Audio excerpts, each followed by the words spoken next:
राणा सांगा, यह नाम था राणा संग्राम सिंह। संग्राम सिंह अपने वालों ने बना दिया सांगा। जैसे लक्ष्य सिंह का लखा, कुंभकर्ण सिंह का कुंभा, वैसे संग्राम सिंह का सांगा। छोटे नाम तो अपने वाले बना ही लेते हैं। संग्राम सिंह था सांगो है सांगो। अपने वालों ने फिर अपने हिस्ट्री में थोड़ा लिखा, सांगा तो लिखा, सांगो तो क्या ही लिख रहे हो।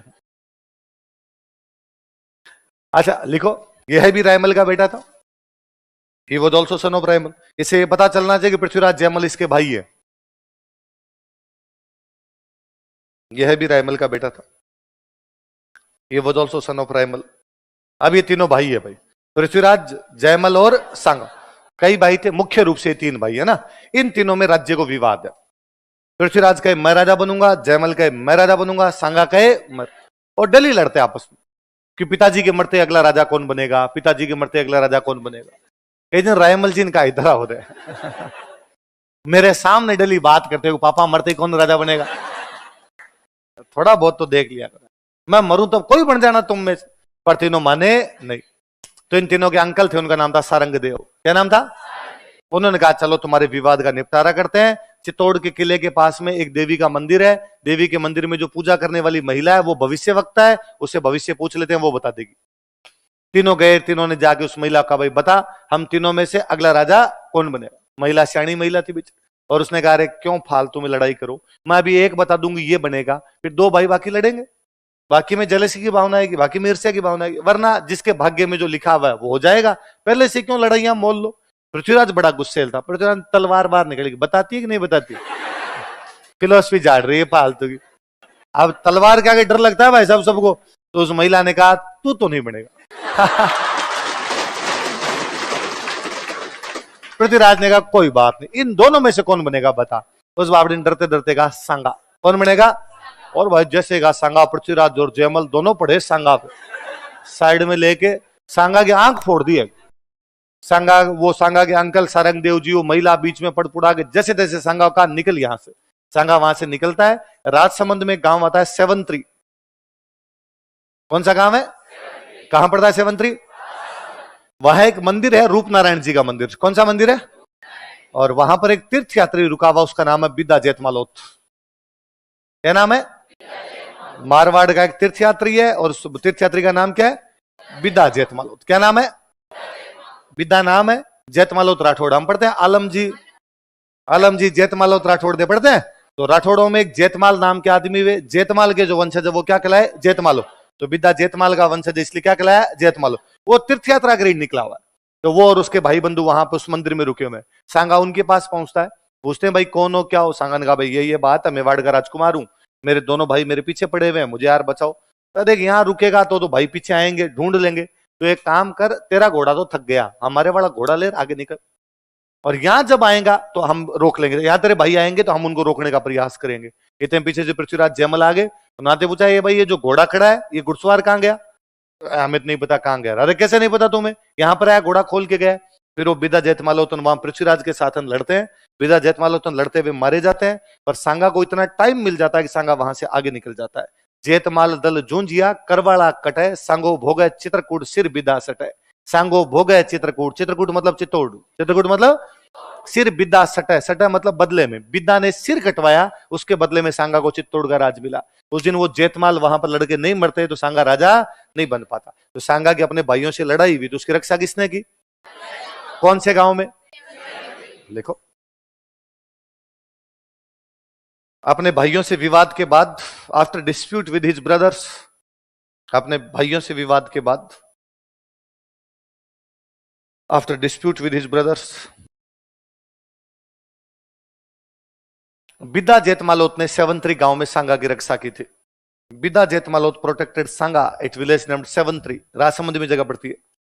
बिद्दा जेतमालोत ने सेवंत्री नामक गांव में सांगा की रक्षा की थी। Bidda Jetmalot protected Sanga at village named Sevantri. Bidda Jetmalot ने सेवंत्री नामक गांव में सांगा की रक्षा की थी। Bidda Jetmalot protected Sanga at village named Sevantri. Sevantri नामक गांव में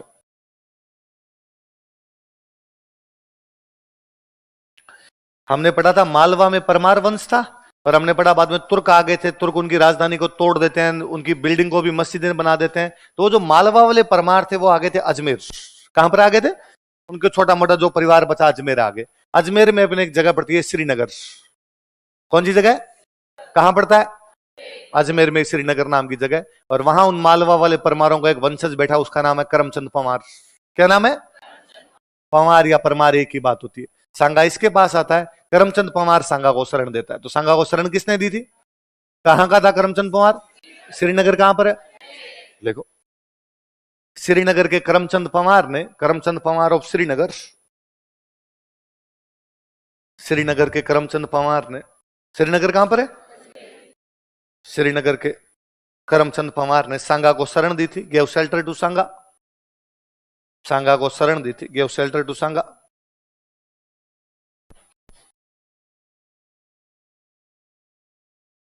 सांगा को शरण दी थी, गेव शेल्टर टू सांगा।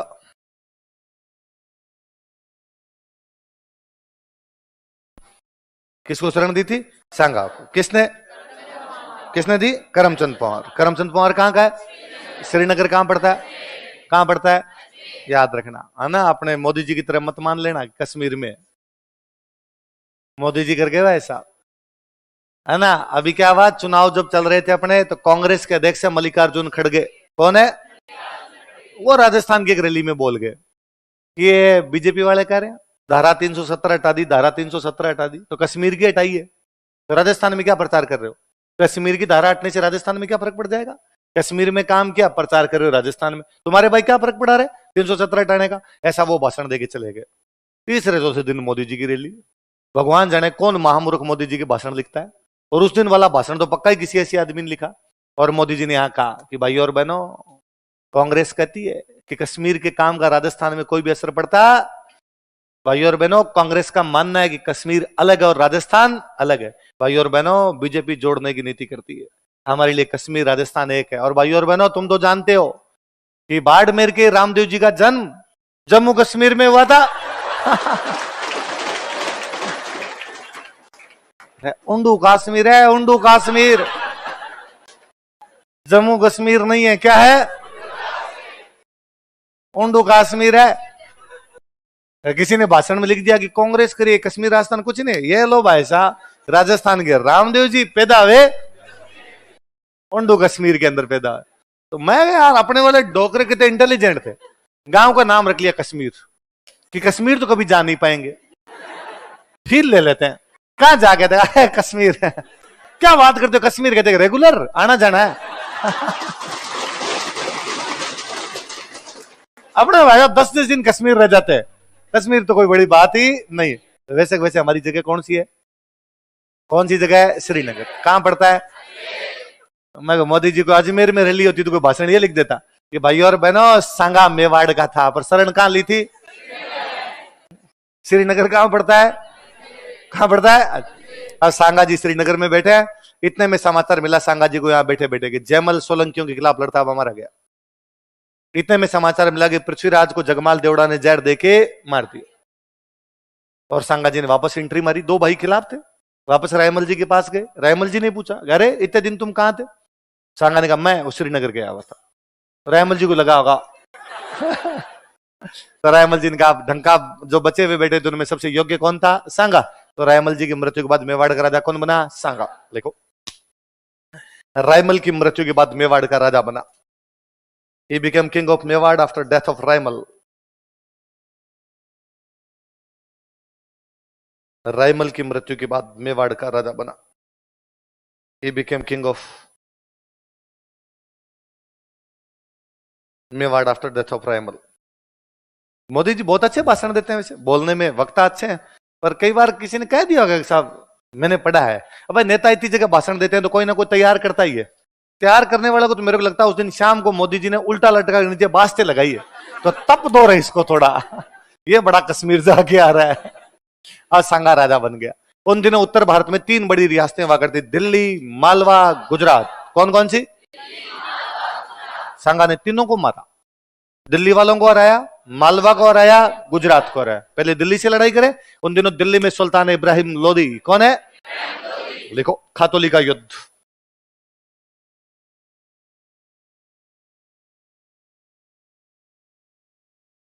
खातौली कोटा में एक जगह पड़ती है।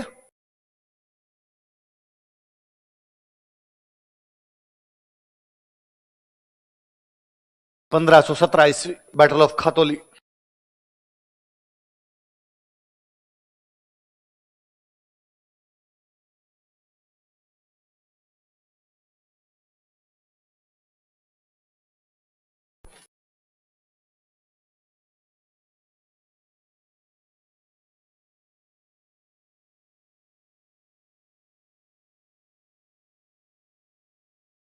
सांगा वर्सेस इब्राहिम लोदी।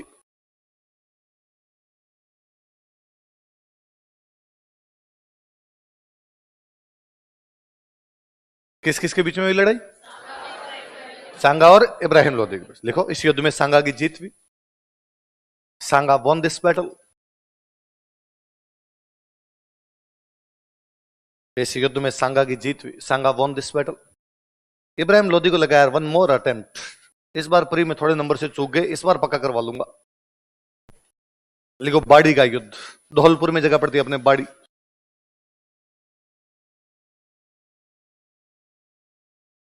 अगले ही साल 1518 में देखो, बैटल ऑफ बाड़ी।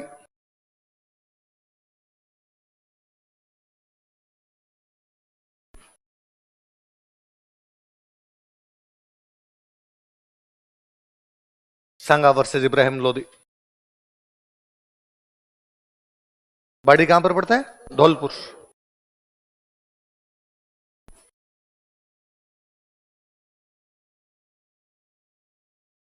देखो, इस युद्ध में भी सांगा की जीत हुई।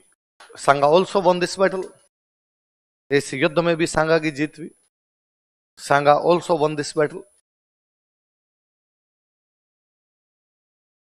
इस युद्ध में भी तो सांगा ने दिल्ली के कौन से सुल्तान को हराया?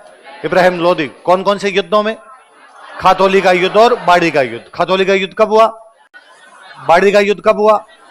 खातौली कहां पर है? बाड़ी कहां पर है? आप में से धौलपुर के कौन कौन है?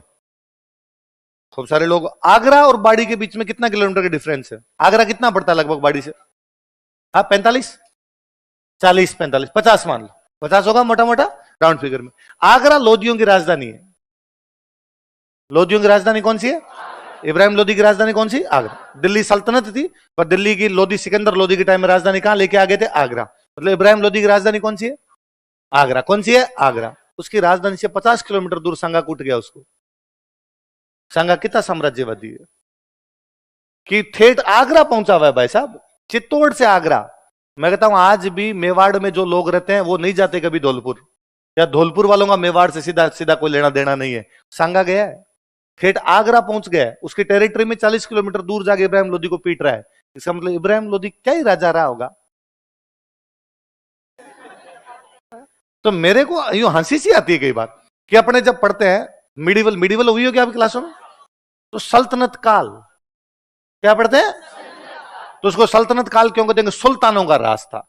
तो उसको देख के दिल्ली सल्तनत, तो देख के ऐसा लगता है कि पूरे भारत पे कब्जा था इनका। उसको टॉपिक को जब पढ़ते हुए लगता है पूरे भारत में एक ही राजा थे, दिल्ली, और वो पूरे भारत पे कब्जा किए हुए बैठे थे। फिर हम पढ़ते हैं कि इल्तुतमिश रणथंभौर में वीर नारायण ने हराया, भूताला के युद्ध में चपले लेके भागा, जालोर के उदय सिंह ने उससे नाडोर और मंडोर छीन ली। फिर हम पढ़ते हैं बलबन, और हम पढ़ते हैं कि साहब जालोर का चाचिक देव के समकालीन था, लेकिन वो जालोर पर आक्रमण की हिम्मत है हमने नहीं लिखा, पर मेवाड़ वाले तेज सिंह ने उसको हराकर वापस भेजा था। अलाउद्दीन खिलजी जरूर है जो अपने यहां पे जीत के गया, वो एक जरूर राजा हुआ है जो अपने यहां पर जीत, वो उसकी व्यक्तिगत है।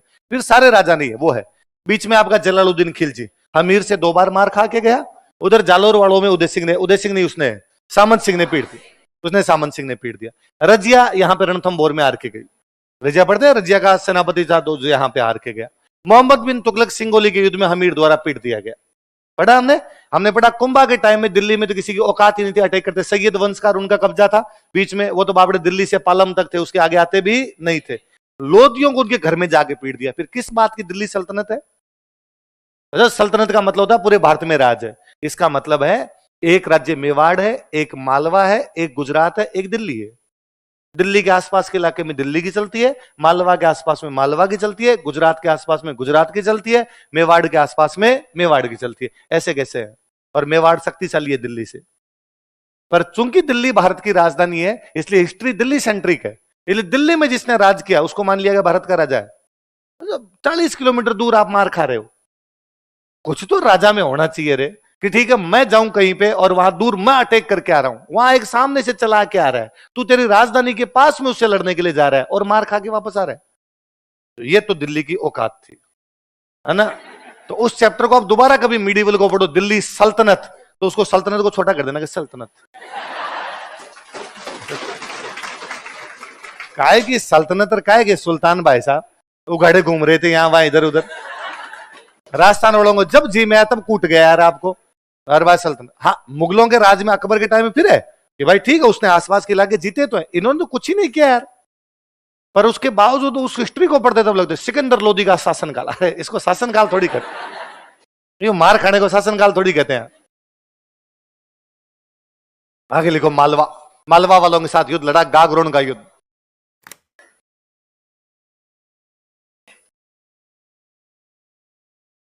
बैटल ऑफ गागरोन अगले ही साल 17-18 हो गया 19। गागरोन कहां पड़ता है? झालावाड़, लिख लेना झालावाड़।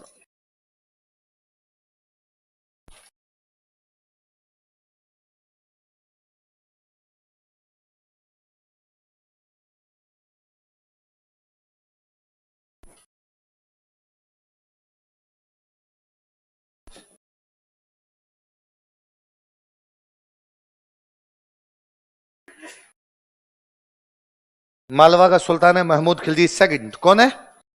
कुंभा के टाइम में था महमूद खिलजी फर्स्ट, इस टाइम कौन है? महमूद खिलजी सेकंड।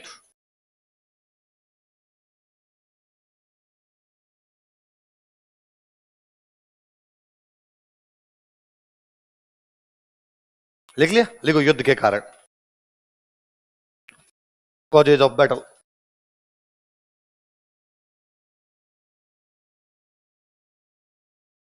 मालवा शक्तिशाली रियासत है, मालवा वाला अपने साम्राज्य का विस्तार करना चाहता है, संघ अपने करना चाहता है। लिखो दोनों अपने साम्राज्य का विस्तार करना चाहते थे। Both of them wanted to expand their empire, दोनों अपने साम्राज्य का विस्तार करना चाहते थे। Both of them wanted to expand their empire.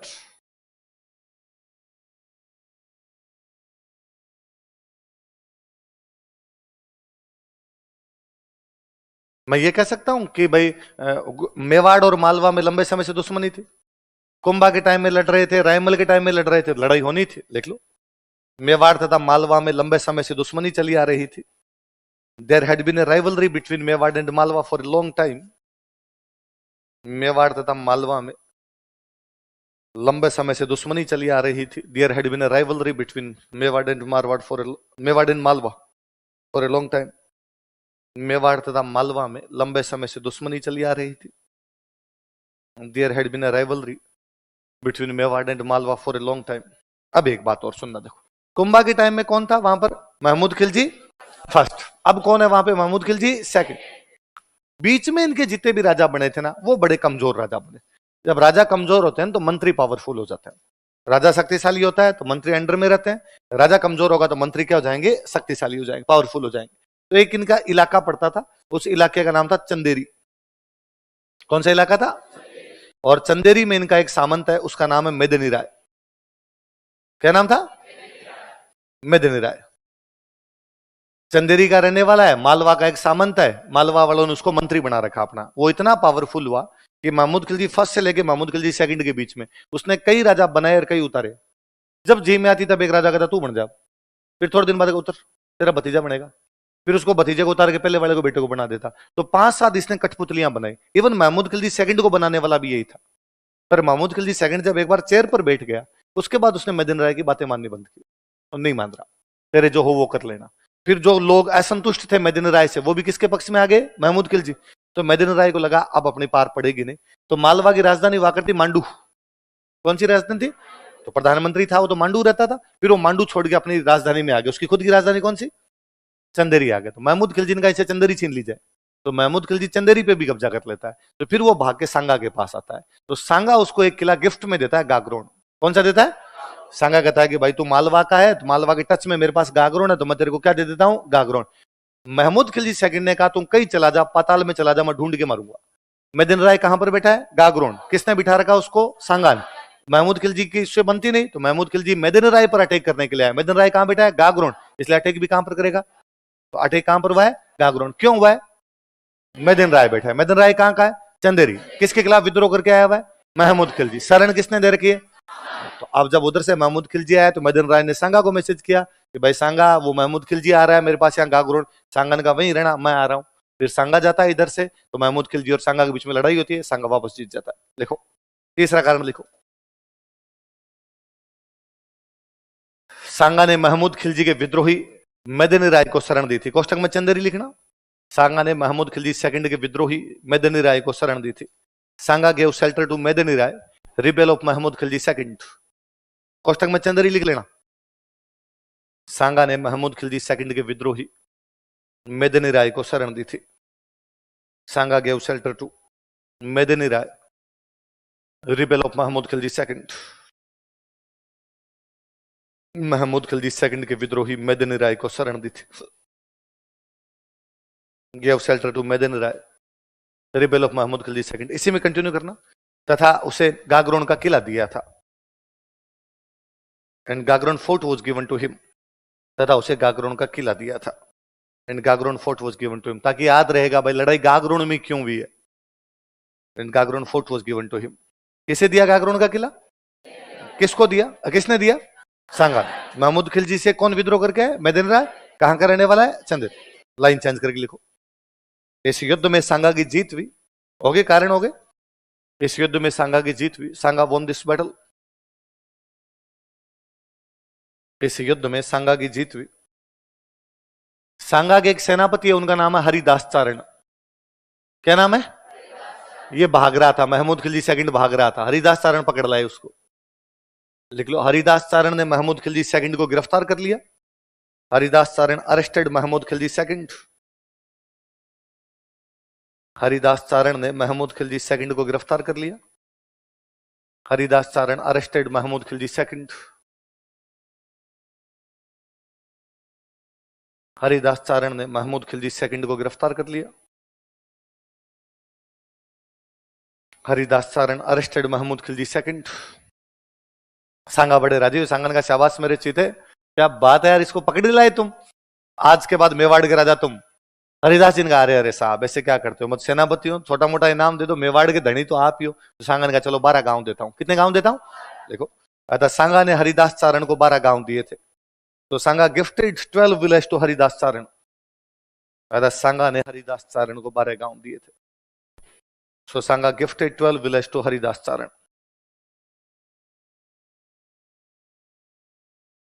सांगा ने हरिदास चारण को 12 गांव दिए थे। कितने गांव दिए? 12 गांव दिए थे। फिर कई दिन तो उसको यहीं पे रखा था। बाद में एक दिन उसने कहा बापूड़ा छोड़ो रे, मैं मुंह में तिनका लेके माफी मांगने के लिए तैयार हूं। बाद उसने माफी मांगी तो छोड़ दिया था, भाग गया फिर वो यहां से। अगला लिखो भाई, ईडर का युद्ध। Battle of Idar. ईडर पड़ता है गुजरात में। अगले ही साल। सांगा कह रहा है बीच में रेस्ट नहीं लेना भाई साहब, आराम हराम है। 17, 18, 19, 20 खतौली, बड़ी गागरोन, ईडर। ईडर का युद्ध, battle of Idar. Sanga versus Muzaffar Shah. Muzaffar Shah Gujarat का सुल्तान है। कहां का सुल्तान है? गुजरात।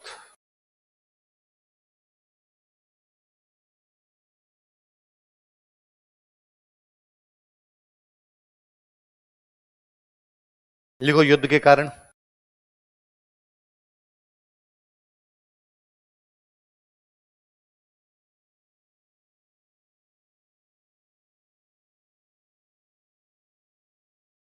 दोनों अपने साम्राज्य का विस्तार करना चाहते थे। Both of them wanted to expand their empire. दोनों अपने साम्राज्य का विस्तार करना चाहते थे। Both of them wanted to expand their empire.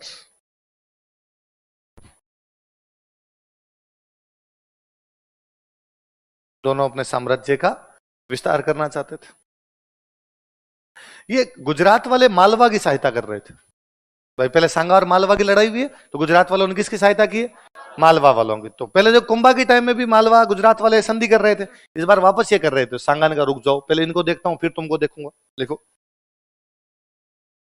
Gujarat Sanga के खिलाफ मालवा की सहायता कर रहा था। Gujarat was helping Malwa against Sanga.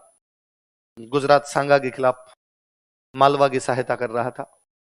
Gujarat was helping Malwa against सांगा।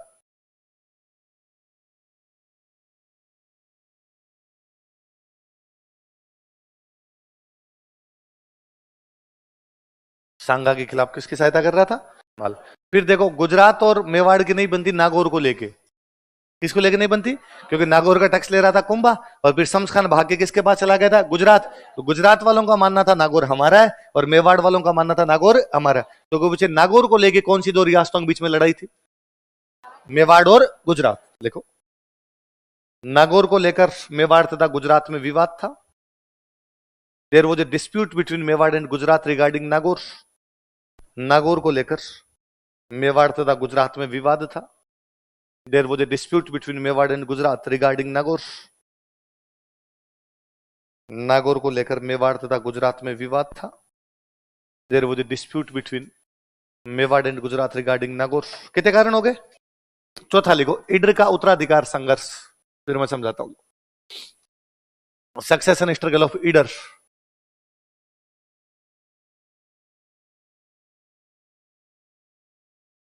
ईडर का उत्तराधिकार संघर्ष। Succession struggle of Idar. अब सुनना, देखो, ईडर में दो भाइयों में नहीं बन रही है आपस में। एक भाई का नाम है भारमल, एक भाई का नाम है रायमल। कौन कौन दो भाई है? भारमल और रायमल। तो भारमल भाग के चला गया था मुजफ्फर शाह के पास। किसके पास चला गया? मुजफ्फर शाह कहां का राजा है? गुजरात। तो मुजफ्फर शाह ने इसको ईडर का राजा बना दिया। कहां का राजा बना दिया? तो बेरोजगार कौन हो गया? रायमल। तो रायमल किसके पास आ जाएगा? रायमल की शादी हो रखी थी मेवाड़, तो मेवाड़ का जवाई था। तो उसकी पत्नी आई मेवाड़, सांगा को उसने आगा भाई उधर से निकाल दिया, भाई हमें तो गुजरात वालों ने निकाल दिया। तो बाद में सांगा किसकी सहायता करने के लिए जाएगा? रायमल। तो भारमल की सहायता कौन कर रहा था? मुजफ्फर शाह। रायमल की सहायता कौन कर रहा था? ऐसा कैसे उतार लोगे? एक लाइन ही लिखूं, समझ जाओगे ना कौन किसकी सहायता कर रहा है। तो कि भाई उस समय लड़ाई तो पहले से थी गुजरात मेवाड़ के बीच में, पर उस टाइम क्यों हुई? किस बात को लेके हुई? किस बात को लेके हुई थी? ईडर। क्योंकि मुजफ्फर शाह ईडर में किसको राजा बनाना चाहता है? भारमल। सांगा किसको बनाना चाहता है? रायमल।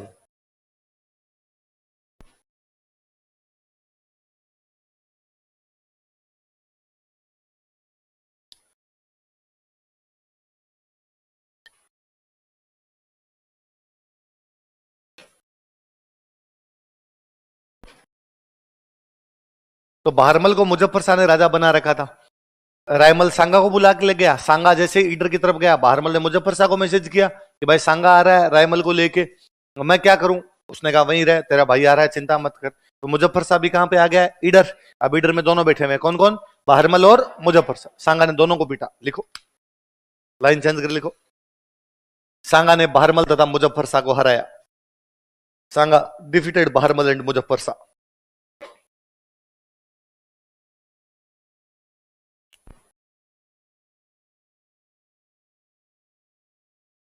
भारमल तथा मुजफ्फर शाह को हराया।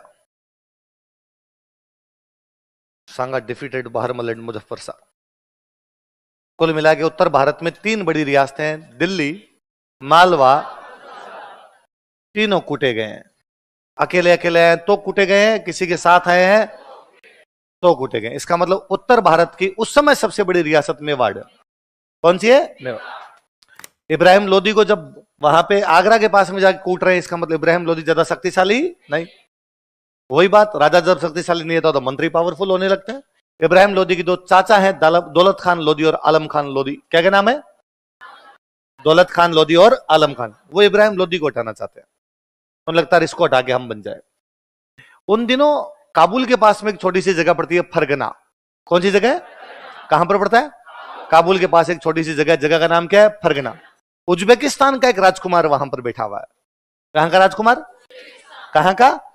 उज्बेकिस्तान का है। उज्बेकिस्तान का राजा बनना चाहता है, लेकिन उसके चाचा ने उसको कूट के वहां से भगा दिया। उसका नाम है बाबर।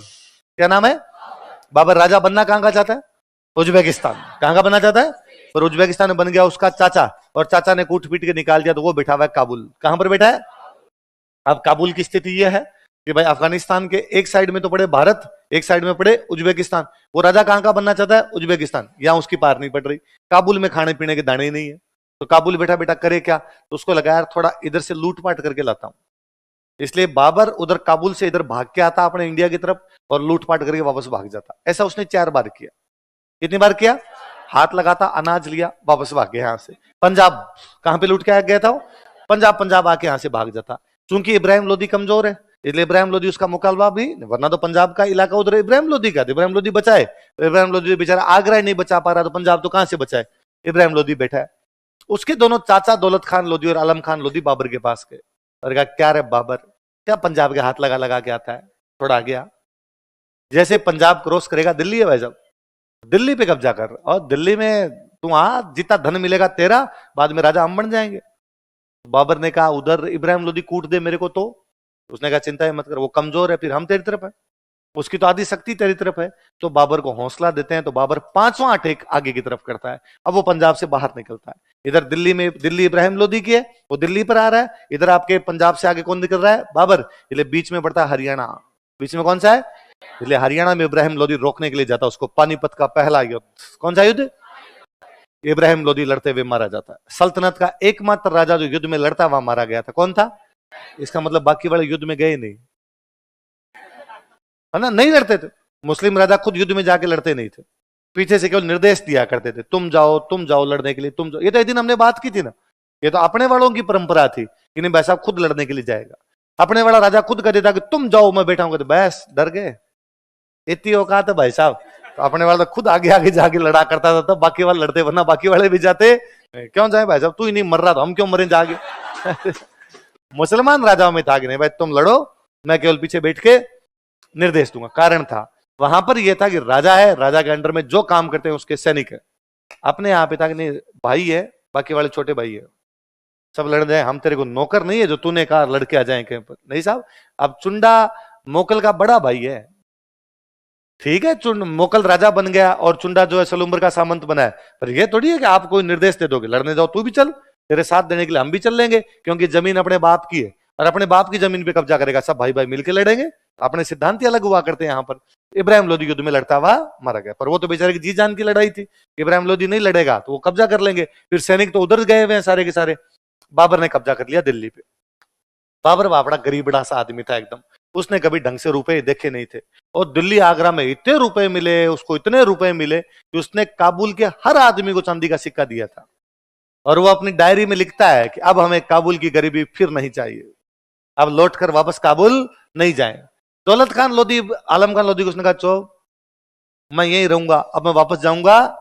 तो वो अब दिल्ली आगरा पे कब्जा करके बैठ गया, क्योंकि लोदियों के पास क्या थे?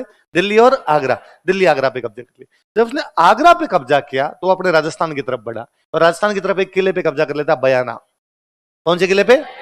बयाना। बयाना पे कब्जा कर लेता। बयाना आगरा के पास है, कितना किलोमीटर लगभग 70-75 किलोमीटर हो, कितना पड़ता है? ये ज्यादा है, 80-90 होगा ना, इतना 100 किलोमीटर के आसपास के दायरे में है। तो इधर आके बयाना पर कब्जा कर लेता है। इधर वाली जमीन सांगा की है, क्योंकि बाड़ी तक तो वो जीत ही रहा है। तो उसने बाबर को कहा भाई साहब ध्यान किधर है, बयाना हमारा है भाई साहब, बयाना पे तुम कब्जा नहीं कर सकते। बाबर ने कहा भाई कर लिया तो कर लिया, तो सांगा ने कहा फिर वहीं रुक, मैं ही आ रहा हूं फिर बाद में। तो इस बार लड़ाई कहां पर होगी बाद में? बयाना। देखो बयाना का युद्ध, बैटल ऑफ बयाना।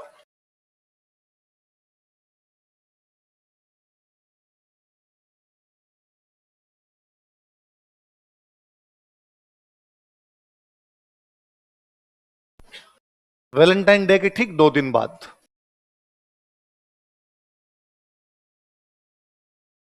बयाना का युद्ध, 16 फरवरी 1527।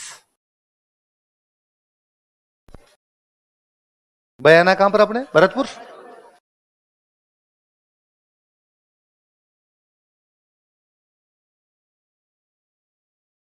लेगो सांगा वर्सेस बाबर।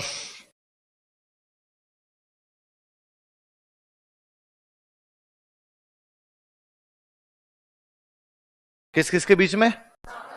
सांगा और बाबर। बाबर आगरा बैठा है और बाबर का एक सेनापति इस किले के अंदर बैठा, उस सेनापति का नाम है मेहंदी ख्वाजा। क्या नाम है? कौन सा सेनापति उसका? मेहंदी ख्वाजा को पता चला कि भाई साहब सांगा उधर से आ रहा है, और सांगा कह रहा भाई ये टेरिटरी मेरी है, तो यहां पर कोई दूसरा कब्जा कर नहीं सकता। सांगा कितना साम्राज्यवादी यार वो। आप, मैं तो कहता हूं मैप ही देखना आज घर पे जाके, चित्तौड़ से धौलपुर भरतपुर, लेना देना ही नहीं है, रूट ही नहीं है, रास्ता नहीं है सीधा। उसके बावजूद सांगा गया वहां पे लड़ने के लिए, तो उसने कहा भाई मैं आ रहा हूं। तो मेहंदी ख्वाजा बैठा है बयाना में, मेहंदी ख्वाजा ने बाबर को मैसेज किया आगरा, भाई वहां से कोई एक राजा आ रहा है, बताया सांगा क्या करना है। उसने कहा वहीं रख, कोई चिंता करने की आवश्यकता नहीं, मैं एक सेनापति और भेज रहा हूं। तो उसने एक सेनापति और भेज दिया, सुल्तान मिर्जा। किसको भेजा? तो बयाना के किले में पहले से कौन बैठा हुआ है? बाबर ने एक और सेनापति कौन भेजा? लिखो, इस समय बयाना किला मेहंदी ख्वाजा के पास था। This time Bayana fort was under control in Mehdi Khwaja. इस समय बयाना का किला मेहंदी ख्वाजा के पास था। This time Bayana fort was under control in Mehdi Khwaja.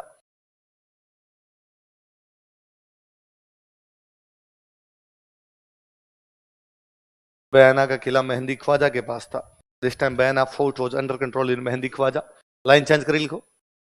सुल्तान मिर्जा मुगल सेनापति था, सुल्तान मिर्जा बाबर का सेनापति था। Sultan Mirza was commander of Babur.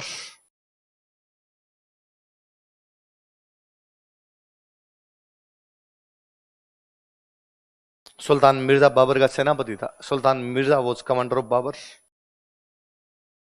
Sanga ने दोनों को कूटा इस बार, लिखो। इस युद्ध में भी सांगा की जीत हुई। Sanga won this battle. इस युद्ध में भी सांगा की जीत हुई। Sanga won this battle. Mughal जब भाग रहे थे तो उनका एक वाद्य यंत्र पीछे रह गया था, तासा। कौन सा था? वो लेके तो आए थे कि जीत जाएंगे तो उसको बजाएंगे। सांगन का अपने बजाते हैं अब इसको। ये तासा भारत में आए तब था। आरपीसी का सवाल है, बयाना युद्ध जीतने के बाद सांगा ने मुगलों का कौन सा वाद्य यंत्र छीन लिया था? तो कौन सा छीन लिया था? देखो, देखो मेवाड़ की सेना ने, मेवाड़ आर्मी, मेवाड़ की सेना ने, मेवाड़ आर्मी मुगलों का तासा नामक वाद्य यंत्र छीन लिया था।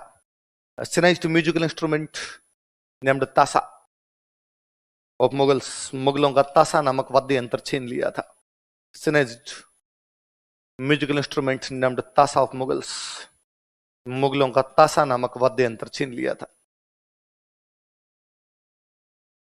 कौन सा वाद्य यंत्र छीन लिया? कौन से युद्ध के बाद? अब सांगा जब बयाना पर वापस कब्जा करता है, सांगा ने कहा यार ये रोज रोज की माथापच्ची समाप्त करो यार, चित्तौड़ से यहां आना पड़ता है लड़ने के लिए इनसे, इस बार आगरा पे कब्जा करते हैं। कहां कब्जा करते हैं? खत्म करो यार, किससे कोई खत्म करें। अब आगरा पहले किसके पास था? लोदियों के पास। लोदियों के पास। सांगा लोदियों को बुलाता है। लोदी और बेचारे तैयार, क्यों? लोदियों को किसने पीट दिया था? बाबर ने। बाबर को कौन पीट गया? सांगा। तो लोदियों को लगता है कि अपना रक्षक कौन हो सकता है? सांगा। तो इब्राहिम लोदी मर गया, उसका छोटा भाई है महमूद लोदी। कौन है वो? सांगा के पास है। और सांगा ने उसको कहा ठीक है मैं तेरी सहायता करता हूं, तुम रख लो तुम्हारा आगरा, पर तुम मेरे साथ आके लड़ लो। तो इस बार गठबंधन बना रहे हैं सांगा और लोदी। कौन कौन बना रहे हैं? सांगा और लोधी। सांगा बड़ा गजब दिमाग वाला आदमी है। दिल्ली किसी टाइम लास्ट टाइम में चौहानों के पास थी। दिल्ली किसके पास में थी? चौहान। पृथ्वीराज चौहान दिल्ली का राजा था। पृथ्वीराज चौहान जब हार जाता है 1192 में तराइन वाले युद्ध में, तो पृथ्वीराज चौहान का परिवार यूपी जाके बस गया था। कहां जाके बस गया? यूपी। और एक उसकी फैमिली चली गई रणथंबोर। गोविंद राजर कहां चले गए? रणथंबोर। 100 साल बाद हम ही रणथंबोर में लड़ता हुआ मारा गया, तो रणथंबोर वाली फैमिली भी जाके बस गई यूपी। कहां बस गई? यूपी। तो चौहानों की जो बचे कुचे परिवार थे वो कहां जाके बसे हुए? यूपी। सांगा यूपी से उनको वापस बुलाता है कि चौहानों वापस आ जाओ, इस बार तुम्हें दिल्ली देंगे। दो जगह इनके पास, आगरा और दिल्ली। आगरा लोदियों को दे देते हैं, दिल्ली चौहानों को देंगे, तुम आ जाओ। सांगा राजस्थान के सभी राजाओं को इकट्ठा करता है कि लो इस बार ढंग से ही लड़ते हैं। उधर बाबर को पता चला यार वो सांगा आगरा की तरफ आने का प्रयास कर रहा है, दिल्ली को जीतने का प्रयास कर रहा है, तो बाबर भी सामने से निकल के आया। तो लड़ाई होती है खानवा। कहां पर होती है? लिखो, खानवा का युद्ध।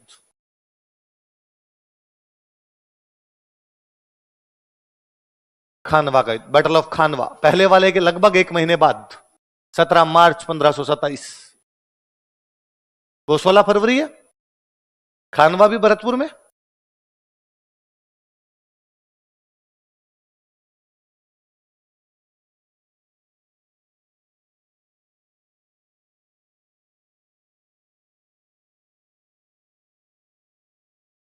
कारण लिखो।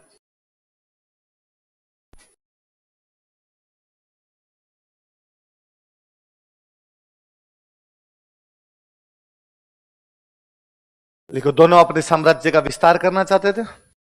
Both of them wanted to expand their empire. Babur Bharat में अपने पैर जमाना चाहता है, उसको पता है सांगा को हराए बिना पार पड़ेगी नहीं। सांगा चाहता है कि इधर से पूरा सिस्टम ही समाप्त हो जाए इनका। दोनों अपने साम्राज्य का विस्तार करना चाहते थे।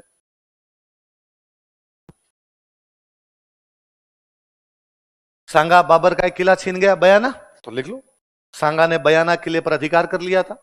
सांगा कैप्चर्ड बयाना फोर्ट।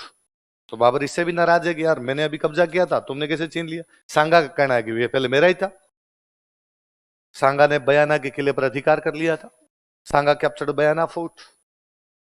मगर वो सांगा दोनों जगह जीतना चाहता है, आगरा और दिल्ली। तो उसने एक सेना दिल्ली की तरफ भेजी। वो सेना दिल्ली के आसपास के 200 गांवों पर कब्जा करती है। कितने गांवों पर कब्जा करती है, देखो। सांगा ने दिल्ली सल्तनत के 200 गांवों पर अधिकार कर लिया था। सांगा कैप्चर्ड 200 विलेज ऑफ दिल्ली सल्तनत। सांगा ने दिल्ली सल्तनत के 200 गांवों पर अधिकार कर लिया था। मतलब यहां का टैक्स सांगा ने कहा मैं लूंगा। सांगा ने दिल्ली सल्तनत के 200 गांवों पर अधिकार कर लिया था। सांगा कैप्चर्ड 200 विलेज ऑफ दिल्ली सल्तनत। बाबर इस बात से भी नाराज है कि मेरे दुश्मन है अफगान, और सांगा अफगानों के साथ क्या कर रहा था, गठबंधन। महमूद लोधी चले गए थे उधर, देखो। सांगा अफगानों के साथ गठबंधन कर रहा था। Sanga was making an alliance with Afghans. Sanga अफगानों के साथ गठबंधन कर रहा था। Sanga was making an alliance with Afghans. Sanga अफगानों के साथ गठबंधन कर रहा था। Sanga was making an alliance with Afghans. पोस्टक में लिख लो महमूद लोधी। अफगान कौन आया हुआ उसके पास, तो कौन आया हुआ है, महमूद लोधी। किसका छोटा भाई है, इब्राहिम लोधी। ओ जी, दुश्मन का दुश्मन दोस्त है। लोधियों का दुश्मन बाबर, बाबर का दुश्मन सांगा। तो अब लोधियों का दोस्त कौन हो गया, सांगा। एक कारण बाबर बताता है। बाबर की बुक है बाबरनामा। कौन सी बुक है, और बाबर बाबरनामा में कहता है कि भाई साहब जब मैं काबुल बैठा था तो सांगा ने मेरे पास एक बंदा भेजा।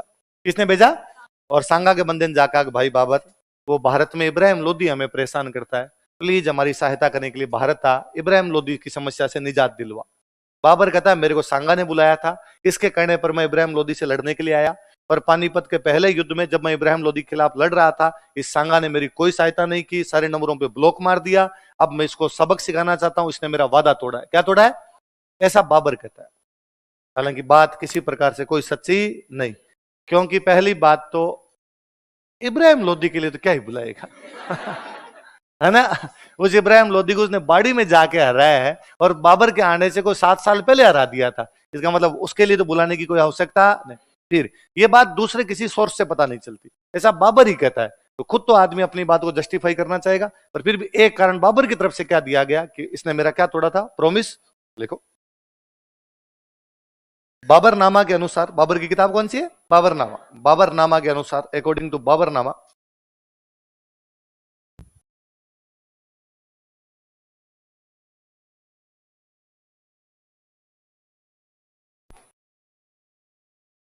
सांगा ने बाबर से वादा खिलाफी की थी। सांगा ने बाबर से वादा खिलाफी की थी। सांगा violated promise to Babar. Sanga ने बाबर से वादा खिलाफी की थी। सांगा violated promise to Babar. Sanga ने बाबर से वादा खिलाफी की। वादा खिलाफी समझ। और बाबरनामा में बाबर क्या आरोप लगाता है कि वादा खिलाफी की गई है। क्या की गई है, इतनी बातें पढ़ी, चलो आगे पढ़ते लो। इधर ही लिखा था। इधर भाई आपके दोनों की सेनाएं आमने सामने पड़ी है, एक तरफ सांगा की सेना और एक तरफ किसकी, बाबर। बाबर अपने युद्ध की तैयारियां कर रहा है। बाबर वह पहला व्यक्ति था जो उत्तर भारत में तोपें लेके आया था। क्या लेके आया था, इससे पहले बारूद उत्तर भारत में नहीं था। तीरों की लड़ाई, तलवारों की लड़ाई, वो लड़ाइयां थी। बंदूकें, ये तोपें कोई लेके आया था। तोपें विशेषता, बेसिकली तोपें, बारूद का प्रयोग कोई लेके आया था। कौन लेके आया था, बाबर लेके आया था। 2 तोपें थी उसके पास। उसने अच्छी लोकेशन ली, थोड़ा ऊपर आके बैठा और अपनी तोपें लगा दी उसने। इधर सांगा राजस्थान के सारे राजाओं को इकट्ठा कर रहा है, अफगानों को इकट्ठा कर रहा है कि लो आ जाओ, इस बार पापा ही काटते हैं, दिल्ली आगरा पे कब्जा कर लेते हैं अपने। बाबर बयाना युद्ध में हारा हुआ था, तो अपने घायल सैनिकों का इलाज करवा रहा है। महीने भर का टाइम लिया। महीने भर बाद में उसने अपने सैनिकों को इकट्ठा किया, और इकट्ठा करके उसने सैनिकों को कहा कि हाउस द जोश, सैनिकों ने कहा लो सर, भयंकर लो है हमारा तो। कैसे? कारण दो थे। एक कारण तो यह था कि बाबर जब अफगानिस्तान से आया था, काबुल से आया था, तो अपने सैनिकों को यह कह के लाया था कि भारत चलेंगे, लूटेंगे, महिलाएं लाएंगे और वापस आ जाएंगे। लेकिन साल भर बीत गया था, लेकिन अभी बाबर वापस जाने का नाम नहीं ले रहा था। उल्टा बाबर कह रहा था अब इंडिया रहेंगे। बाबर राजा है, वो यहां रह सकता है। सैनिकों के परिवार पीछे रह गए। सैनिकों को लगता है वापस क्यों नहीं जा रहा, क्यों बैठा है, घर वापस चलते हैं। संदेश से आते हैं, दिन में 4 बार उनके चिट्ठियां, ये गीत गाना पड़ता है। दूसरा कारण कि बयाना के युद्ध में सांगा ने इनको हरा दिया था, और जब 1 महीने में सांगा के बारे में पता लगाया गया तो पता चला कि सांगा के एक पैर नहीं, एक हाथ नहीं, एक आंख नहीं, एक कान नहीं, 80 घाव है उसके शरीर पे। कितने घाव है? 80 घाव लगे थे तन में, फिर भी व्यथा नहीं थी मन में। कि तन पे कितने घाव थे, पर मन में कोई चिंता।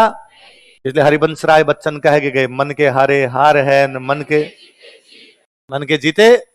लड़ाई तो मन की है जी, बाकी चीजें तो बाद में आएगी। मन में ही लड़ाई नहीं लड़ने की हो तो आप नहीं लड़ पाओ, और मन में लड़ने की तो आप लड़ पाओ, बाकी चीजें सेकेंडरी है। तो अब बाबर ने जब पता लगाया तो पता चला कि साहब सांगा के हाथ नहीं, पैर नहीं, आंख नहीं, कान नहीं, उसके बावजूद लड़ने के लिए आ रहा है। तो सैनिकों ने बाबर को कहा, भाई साहब जिस आदमी के हाथ नहीं, पैर नहीं, आंख नहीं, कान नहीं, फिर भी लड़ रहा है तो मिनख तो नहीं डाकी है, और इसमें तेरा घाटा उसका मर जाएंगे। भाई साहब क्या करना है इसे लड़ के, चुपचाप जितना लूट का माल आया चल लेते हैं यहां से। और बाबर को लगा मरा दिया है, यदि सेना ही नहीं लड़ेगी तो फिर मतलब ही क्या है। और बाबर ने कहा कि तुम्हें क्या लगता है, बाबर खुद के लिए लड़ता है? उनका लगता नहीं है कि तुम्हें क्या लगता है, बाबर अपने साम्राज्य विस्तार के लड़ता है कि हाँ, और किस लिए बैठा तू यहाँ पे? बाबर ने कहा नहीं, बाबर ना खुद के लिए लड़ता है ना साम्राज्य विस्तार के लिए लड़ता है। अल्लाह ताला ने बाबर को फरमाया है कि धरती के इस छोर से लेकर उस छोर तक, मैदानों में, मरुस्थलों में, घाटियों पे, पहाड़ों पर, सब जगह इस्लाम का झंडा फहराया जाए। बाबर इस्लाम के लिए लड़ता है, बाबर जिहाद के लिए लड़ता है। किसके लड़ता है? धर्म की जो लड़ाइयां होती है उनको क्या बोलते हैं? जिहाद। क्या बोलते हैं? और तुम क्या सोचते हो कि तुम नहीं लड़ोगे तो बाबर नहीं लड़ेगा? बाबर अकेला लड़ेगा, मैं अकेला लड़ लूंगा। जीत गया मैं तो गाजी बन जाऊंगा। क्या बन जाऊंगा? मुस्लिम योद्धा जो युद्ध में लड़ते थे उनको बोलते गाजी। क्या बोलते? अगर मर भी गया तो शहीद हो जाऊंगा, जन्नत जाऊंगा, मुझे तुम्हारी कोई आवश्यकता नहीं। थोड़े इस प्रकार के भाषण दिए, अल्लाह किन, जिहाद किन, जन्नत किन बात की, तो थोड़े बाकियों के भी बाड़ बाड़ खड़े हुए। और बाबर ने कहा बताओ, एक फौज साहब खड़े, उन्होंने कहा ए होल्ड होल्ड एक मिनट, ये ना इस्लाम की, अल्लाह की ये बातें तेरे मुंह से अच्छी नहीं लगती, दारूड़ी है। इस्लाम ये भी कहता है कि शराब पीना हराम है, सारे दिन पिया हुआ रहता, अभी तेरे हाथ में गिलास है देख तू। बाबर ने फेंक दिया। बाबर ने कहा बाबर कसम खाता है आज के बाद शराब के हाथ नहीं लगाए। कहा अंदर पेटी पड़ी है वो, बाबर ने कहा फेंक दो। बाबर ने शराबें फेंकवा दी पूरी की पूरी। एक और फौज साहब खड़े, उन्होंने कहा 1 मिनट और। कुरान शरीफ ये भी फरमाती है कि मुस्लिम व्यापारियों से कर नहीं लेना चाहिए, और तू मुस्लिम व्यापारियों पे कर लगाता तमगा। कौन सा कर लगा रखा था? बाबर ने कहा बाबर प्रतिज्ञा करता है कि आज के बाद किसी मुस्लिम व्यापारी से कोई कर नहीं लिया जाएगा। उनका मैं कर हटाता हूं। कौन सा कर? तमगा कर। किससे हटाता हूं? बाबर ने कहा युद्ध नहीं है, जिहाद है। आज के बाद मैं शराब के हाथ नहीं लगाऊंगा। आज के बाद मुस्लिम व्यापारियों से कौन सा टैक्स नहीं लूंगा? तम। ये बाबर की तैयारियां। इधर सांगा क्या कर रहा है? सांगा ने राजस्थान के सारे राजाओं का एक व्हाट्सएप ग्रुप बनाया और सबको एक मैसेज किया, प्लीज कम इन खानवा। सारे के सारे कहां पर आ जाओ? खानवा, मेरी सहायता करने के लिए। लेटर लिखे थे सारे राजाओं को, इसलिए सारे राजा सांगा की सहायता करने के लिए कहां पर आए थे? खानवा। लिखो, लाइन चेंज करके लेना। बाबर ने जिहाद की घोषणा की। बाबर डिक्लेयर्ड जिहाद। धर्म की जो लड़ाइयां होती उनको क्या बोलते? बाबर ने जिहाद की घोषणा की। बाबर डिक्लेयर्ड जिहाद। किसकी लगी तेरे? कहां छोटे लोग आया तुम? है क्या कर रहा था? प्याज काट रहा था। साथ रहता होगा। तू कल कहां गायब, कहां था? हाँ, अब्सेंट था ना कल? अब्सेंट था, क्लास में नहीं आया था, तो कहां था? क्यों? काम था, बता क्या काम था, बता हमें। ऐसे 5 से 7 लोग पूरे दिन नहीं आया था, एक क्लास में नहीं आया था पूरे दिन। एक बंक मारता है, ऑनलाइन मिला होता इसलिए। हाँ, तुझे लगा गर्मी में कौन जाएगा, है ना? तो बता दे यार, हमें गोरा रंग काला ना पड़ जाए टाइप का फील ले रहा था तुम। ठीक है। देखो, बाबर ने जिहाद की घोषणा की। बाबर डिक्लेयर्ड जिहाद। नीचे लिखो, बाबर ने मुस्लिम व्यापारियों का तमगा कर हटा दिया था। Babur remove tamgha tax on Muslim merchants. Babur ने मुस्लिम व्यापारियों का तमगा कर हटा दिया था। Babur remove tamgha tax on Muslim merchants. Babur ने मुस्लिम व्यापारियों का तमगा कर हटा दिया था। Babur remove tamgha tax on Muslim merchants. उसने शराब नहीं पीने की प्रतिज्ञा की। He took oath not to take liquor. उसने शराब नहीं पीने की प्रतिज्ञा की। He took oath not to take liquor.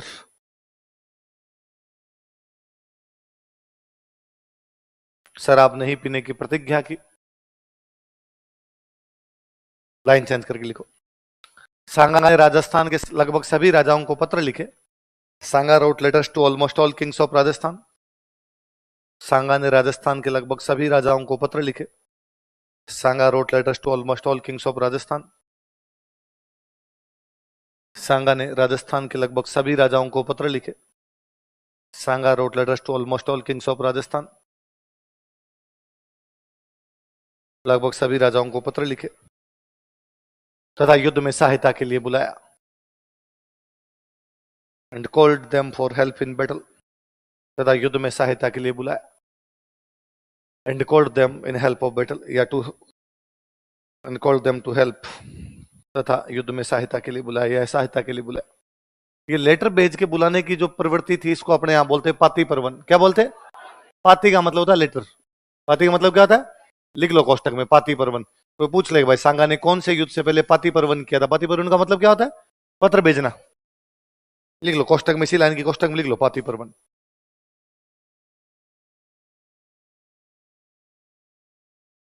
कौन कौन गए थे उसकी तरफ से? अपने मैं एक लंबी चौड़ी लिस्ट बना रहा हूं, आप उतार लीजिए, फिर अपने बात कर लेंगे।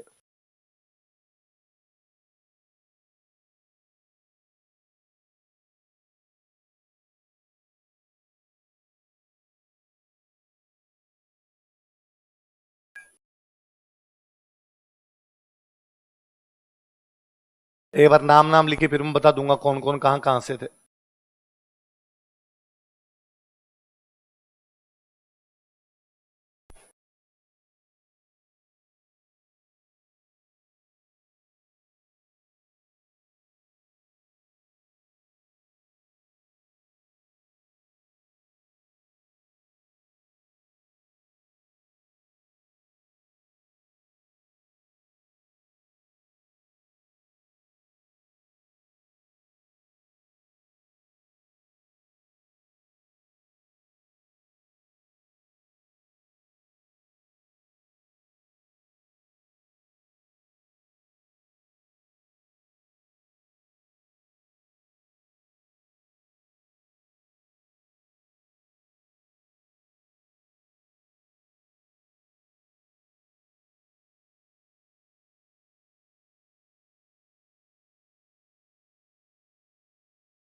आप नीचे लिखना, इधर सामने हम इनके बाद लिखेंगे कहां कहां से थे।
उतारो देखिए।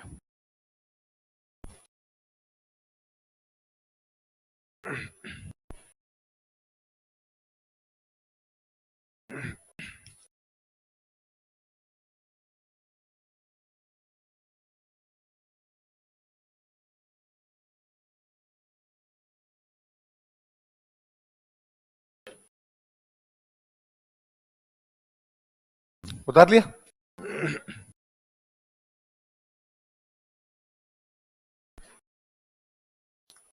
हमने संत संप्रदाय पढ़े थे, मैंने एक संप्रदाय पढ़ाया होगा रामानंदी, मैंने बताया गलता जी वाली पीठ में एक थे कृष्णदास पयहारी, बताया था।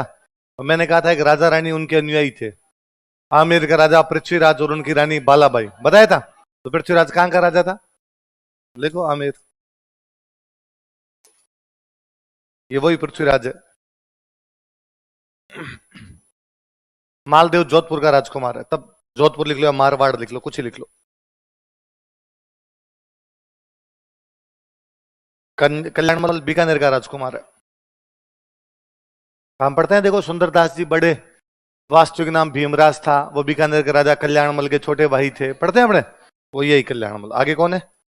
मेड़ता के राजा, मेड़ता मीराबाई के ताऊ है। मीराबाई के पिताजी थे रतन सिंह, रतन सिंह के जो बड़े भाई थे उनका नाम क्या था? वीरमदेव। कौन सा लिखा हुआ आपका? ईडर में कल दो राजा पढ़े हमने, भारमल और रायमल। तो हमने एक पढ़ा था सांगा ने किसकी सहायता की थी? रायमल। तो राजा किसको बनाया था? रायमल को। फिर रायमल मर गया था थोड़े दिन बाद, तो सांगा ने राजा वहां किसको बना दिया था? भारमल। ये वो ईडर वाला भारमल है, देख लो ईडर। आगे कौन है? मैदिन राय, कल पढ़ा हमने, कहां का है? चंदेरी, जानते हो तुम, दोस्त है तुम्हारा ही। आगे कौन है? उदय सिंह, वागड़, वागड़ का राजा, डूंगरपुर बांसवाड़ा को तो वागड़ बोला करते, वागड़, दोनों अलग अलग नहीं थे तब, एक ही थे। बाघ सिंह प्रतापगढ़ का राजा था, तब प्रतापगढ़ को बोलते देवलिया, तो लिख लो देवलिया। प्रतापगढ़ को क्या बोला करते? देवलिया। चुंडा को कौन सा ठिकाना मिला था? सलूम्बर। तो चुंडावत कहां जाएंगे? सलूम्बर। तो रतन सिंह चुंडावत कहां का होगा? सलूम्बर। आगे कौन है आपका? झाला आजा, चित्तौड़गढ़ में जगह सादड़ी, सादड़ी का, सादड़ी।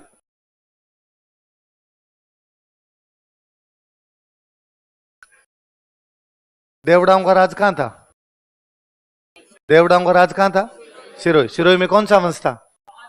चौहानों की कौन सी ब्रांच? तो आखिर राज देवड़ा कहां का राजा होगा? देख लो सिरोही। मेवात के आदमी को मेवाती कहेंगे, तो हसन खान मेवाती कहां का राजा है? मेवात। लो मेवात, हो गए लो सारे। हसन खान मेवाती के स्टार लगाओ। हम ये बता सकते हैं कि भाई बाबर ने कहा था ये जिहाद है ना, कि उसने कहा था हिंदू मुसलमानों की लड़ाई है, लेकिन सांगा की तरफ से ऐसा कोई हिंदू मुसलमानों की लड़ाई नहीं है। सांगा के साथ एक तो महमूद लोधी है, कल बताया था मैंने, अफगानों के साथ उसका गठबंधन है, तो कौन लड़ रहा है उसके साथ? महमूद लोधी। उसके साथ कौन लड़ रहा है? हसन खान। हसन खान मेवाती पानीपत के पहले युद्ध में लड़ा था इब्राहिम लोधी की तरफ से। किसकी तरफ से? इब्राहिम लोधी हार गया, इब्राहिम लोधी हार गया तो बाबर ने कब्जा कर लिया मेवात पे। तो बाबर जब मेवात पे कब्जा कर लेता है तो फिर अब वो हसन खान मेवाती कहां जाए? तो अब बाबर से कौन लड़ रहा है? सांगा। तो हसन खान मेवाती किसके पास आ गया? सांगा के पास आ गया। अब साहब सांगा की सेना बड़ी है और बाबर की सेना छोटी, और बाबर के पास में तोपें हैं। बाबर के पास में क्या है? तो बाबर अपनी दो तोपें लगाए हुए खड़ा है भाई साहब। उसके बाद तोपें, इधर सांगा की सेना खूब बड़ी सेना है, उसके पास खूब सारे सैनिक है, पर उसके साथ एक दिक्कत है, उसकी जो सेना है वो अपने अलग अलग सेनापतियों के नेतृत्व में खड़ी है। वागड़ का उदय सिंह यहाँ 7,000 आदमी लेके खड़ा है, रतन सिंह चुंडावत सलुम्बर वाला यहाँ अपने 2,000 आदमी लेके खड़ा है, आमेर वाला पृथ्वीराज कोई अपने 3,000 आदमी लेके खड़ा है, बीचों बीच खुद सांगा खड़ा है। यहाँ उसके साथ कोई जोधपुर का मालदेव के 2,000 आदमी या 5,000 आदमी है, कल्याणमल बीकानेर वाला खड़ा है, यहाँ कोई मेड़ता का वीरम देव है, यहाँ कोई वाघ सिंह है, यहाँ कोई दूसरा तीसरा, सब खड़े। अपने सेनाओं के साथ दिक्कत ये थी कि मान लो वागड़ का उदय सिंह अपने 7,000 आदमी लेके आए, तो 7,000 आदमी किसकी बातें मानेंगे? केवल उदय सिंह, और किसी की बातें मानेंगे नहीं। एक तो कमी है। दूसरी कमी है कि सेनापति खुद युद्ध करने जाएंगे, तो सारे के सारे सेनापति युद्ध करने जाएंगे, तो अब जितने सेनापति उतने ऑर्डर, और सारे अपने अपने ऑर्डर को फॉलो करेंगे, दूसरे के ऑर्डर को फॉलो। पबेड में एक सिद्धांत है आदेश की एकता, कौन सी है? कोई संगठन तभी काम कर पाता है जब आदेश एक जगह से मिले। आदेश अलग अलग जगह से मिलेंगे तो संगठन दो मुंह वाले पशु की तरह हो जाएगा। पढ़ते हैं अपने, तो संगठन कैसे ढंग से काम कर पाएगा? फिर दूसरी बात, सेनापति खुद लड़ने जाएंगे। अब सामने से लड़ाई शुरू हुई, लड़ाई के 5वें मिनट के अंदर सेनापति मर गया। गोली तो किसी की लग सकती है, तीर तो किसी की लग सकता है, सेनापति मर गया तो ऑर्डर कौन देगा? सेनापति। वो मर गया तो बाहर, अब तो ऑर्डर ही नहीं मिलेंगे। अपने क्यों लड़ना? अपने किसके साथ आए थे? फलान जी के साथ आए, फलान जी नहीं है, चलो, तो सेना बाहर निकलने लगी। फिर दूसरी, तोपों की लड़ाई अपने वालों ने कभी देखी नहीं थी, आउट ऑफ सिलेबस। हाँ, पता ही नहीं था यार तोपों से भी किस प्रकार बारूद निकलता है, लोग मर जाते हैं। भाग के गए सामने हमला करने के लिए, इतने में सामने से तोप आई, आगे अगर 10 को उड़ा गई, गोलाया उधर से, तो अपने वालों को ये नहीं पता चलता आग बरस कहां से रही है, इससे कैसे लड़ना है इससे। दूसरों ने कहा नहीं नहीं वापस चलो, वापस गए, वापस कोई मरे। धीरे धीरे ये समझ में, अब शुरुआत में जब तोपों का हमला इतना भयंकर हुआ कि तोपों के हमले की वजह से सेनापति आगे वाले मरने लगे, सेनापति मरने लगे तो उनकी सेना उनको छोड़ छोड़ के जाने लग गई, युद्ध भूमि से बाहर निकल लग गई। दूसरा, अपनी सेना में हाथी ज्यादा होते, हाथियों के लिए भी जो तोपें आउट ऑफ सिलेबस थी, हाथी पागल हो गए, और धमाके सुने भयंकर वाले, हाथी पागल हो गए, अब हाथी भाग रहे हैं इधर उधर, इसलिए अपनी सेना को कुचलने लग गए। सेनापति मारे जा रहे हैं, हाथियों के पागल होने की वजह से सेना तितर बितर होती जा रही है, सेनापति मर रहे हैं तो उससे सेना जो है वो बाहर जा रही है। ऐसे टाइम में सांगा ने अपने साथ वालों को कहा कि मुझे सबसे आगे ले जाके खड़ा कर दो।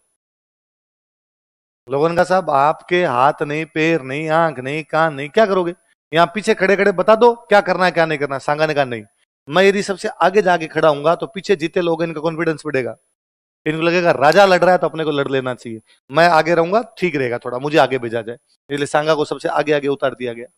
बाबर पीछे बेटा बेटा देख रहा है, बाबर यहाँ बैठा, बाहर बैठा है, बाबर बेटा बेटा देख रहा है, सांगा आगे आ गया।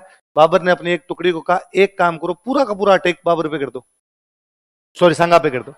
तो उन्होंने कहा साहब सांगा ये तो है नहीं अकेला खड़ा, सांगा को यदि आगे भेजा तो उसके साथ में रक्षा पंक्ति लगाई गई है, तो हम यदि आक्रमण करेंगे तो 2000 लोगों की टुकड़ी 2000 आदमी को मार देंगे ये लोग, अकेले सांगा पे टूट के पड़ेंगे। तो उन्होंने कहा नहीं, तुम सारे के सारे तीर सांगा पे मारो, 2000 में 1999 में भी मर गए तो कोई दिक्कत नहीं, एक का तीर भी लग गया और सांगा मर गया तो ये पूरी सेना वापस चली जाएगी, इनमें से बाद में कोई नहीं लड़ेगा। तो उन्होंने कहा अपना पूरा टारगेट किस पे लिया जाए, सांगा। तो एक तो उन्होंने सांगा पर उधर तीर मारने शुरू किए, तो इससे सांगा घायल हो गया। अब सबसे आगे एक बंदा बैठा है, हाथी के ऊपर बैठा है, और वो जब घायल होगा तो गिरेगा, अब वो गिरेगा तो पीछे जीते लोग उनको दिख रहा है, तो पीछे वालों को सबको लगा सांगा मर गया, सांगा मर गया, तो पीछे वाली सेना तो वैसे ही लौटने लग गई। आगे वालों को पता चला कि नहीं यार मरा नहीं है राजा अभी तक, तो राजा घायल हुआ है, मतलब 80 घाव लगे हुए फिर भी मरा नहीं, एक तीर और लगा उस आदमी को, उसके बाद भी क्या हुआ है, घायल। कितना चिढ़ा आदमी रहा होगा, वैसा मरने का तो नाम ही नहीं ले। मेवाड़ में एक रिवाज था कि यदि राजा घायल हो जाए और राजा को युद्ध भूमि से बाहर जाना पड़े तो कोई ना कोई सादड़ी का झाला लड़ेगा, और सादड़ी का झाला कौन था, फटाफट झाला अज्जा को राणा सांगा वाला मुकुट देकर वहां हाथी पर बिठाएगा, तू बैठ ताकि लोगों को लगे भाई पीछे लड़ रहा है। इतने में बाबर अपना एक नया पैंतरा खेलता है, बाबर अपनी एक नई स्टाइल लेके आया था, तुलगुमा। कौन सी लेके आया था, अपने वालों के लड़ने का तरीका यह था कि आमने सामने की लड़ाइयां लड़ते, इससे ये लड़ेगा इससे ये लड़ेगा। बाबर ये लेके आया था अब इससे ये तो लड़ ही रहा है, एक बंदा इधर से भी हमला करो, एक बंदा इधर से भी हमला करो, तीन तरफ से हमले किए जाए। अब मैं इससे सामने वाले से यूं लड़ रहा हूं, इतने में इधर से आया, तो मेरे को तो ये भी नहीं पता ये क्यों आया है, क्योंकि अपनी लड़ाई तो आमने सामने की लड़ाई थी। अपनी लड़ाई तो वैसे थी कि सामने वाले का हथियार यदि गिर गया तो अपने वाला खड़ा हो जाता, नया लिया, मैं खड़ा हूं इतने। अगला कहता है भाई साहब मेरे पास तो है ही नहीं, मेरे पास दो है, मेरे वाला लड़ना एक। भाई विचारधारा की लड़ाई थी, और सामने वालों की किसी प्रकार की कोई विचारधारा अपने आइडियोलॉजिकल थे कि नहीं यार इस प्रकार पड़े हुए आदमी पर वार नहीं करना चाहिए, हथियार नहीं है तो उस पर वार नहीं करना चाहिए। सामने वाला इसको समझता नहीं था। अब इधर से कोई बंदा है तो मेरे को तो ये भी नहीं समझ में आ रहा कि ये क्यों है, मैंने कहा चिटिंग है चिटिंग, इधर से आओ, एक एक आओ एक एक आओ, इतने मार मुर गए। इसलिए इस खानवा युद्ध में तो इनके समझ में नहीं आया क्या हुआ क्या नहीं हुआ, और बाकी सारी सेना जैसे सांगा घायल हुआ, सांगा के घायल होते सेना वापस लौटने लग गई, उस तुलगुमा के अंदर मर गए। कुल मिला के इस युद्ध के अंदर कौन जीत गया, बाबर। और बाबर जीतते उपाधि धारण करता है गाजी। क्या उपाधि धारण करता है, लाइन चेंज कर लिखो, घायल होने के कारण ड्यू टू इंजरी, घायल होने के कारण ड्यू टू इंजरी सांगा को युद्ध से बाहर जाना पड़ा। Sanga had to move out from battlefield, Sanga को युद्ध भूमि से बाहर जाना पड़ा। Sanga had to move out from battlefield, Sanga को युद्ध भूमि से बाहर जाना पड़ा।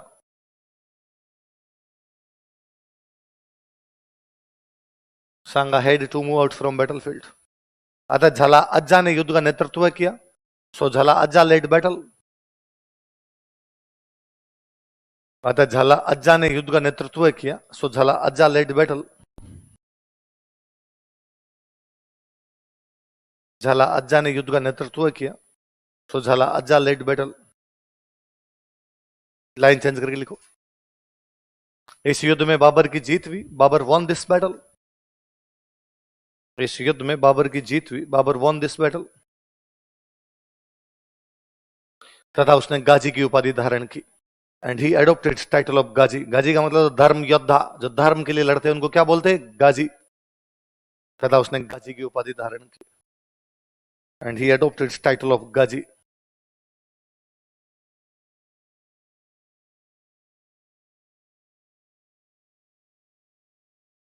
कौन सी उपाधि धारण की? गाजी। सवाल यह है कि खानवा युद्ध में सांगा क्यों हार गया था? लिखो, सांगा की हार के कारण, कॉजेज ऑफ डिफीट ऑफ सांगा।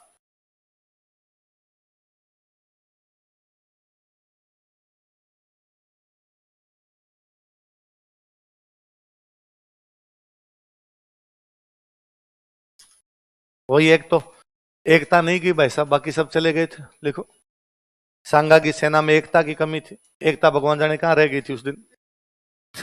इतने लोग एकता भी चली जाती।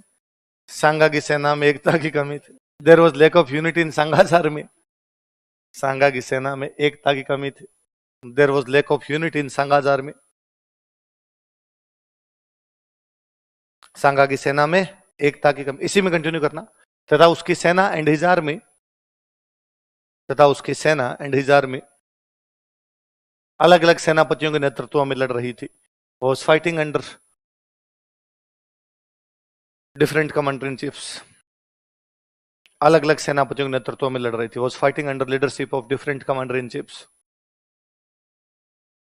अलग अलग सेनापतियों के नेतृत्व में लड़ रही थी। His army was fighting under leadership of different commander in chiefs. गर्मी लग रही? साइबेरिया बना दो, कोई है क्या इधर? ठंड कर दो। तो किसके नेतृत्व में लड़ रही थी? अलग अलग सेना। हमने देखो तराइन के युद्ध में हार का कारण पड़ा, तब हमने कहा था कि तराइन के पहले युद्ध और तराइन के दूसरे युद्ध के बीच में गैप था। यहाँ पे भी तो बयाना और खानवा के बीच में गैप है। आप बयाना जीत गए, हाथों हाथ ही हमला करते तो बाबर को संभलने का मौका नहीं मिलता, उसको अपनी तोपें लगाने का मौका नहीं मिलता, उसको घायल सैनिकों का इलाज करवाने का मौका नहीं मिलता, आपकी जासूसी करवाने का मौका नहीं मिलता, पर आपने मौका गंवा दिया भाई साहब। लिखो, बयाना युद्ध के बाद, आफ्टर बैटल ऑफ बयाना, बयाना युद्ध के बाद, आफ्टर बैटल ऑफ बयाना, बयाना युद्ध के बाद, आफ्टर बैटल ऑफ बयाना, सांगा ने बाबर को युद्ध की तैयारी का पर्याप्त समय दे दिया था।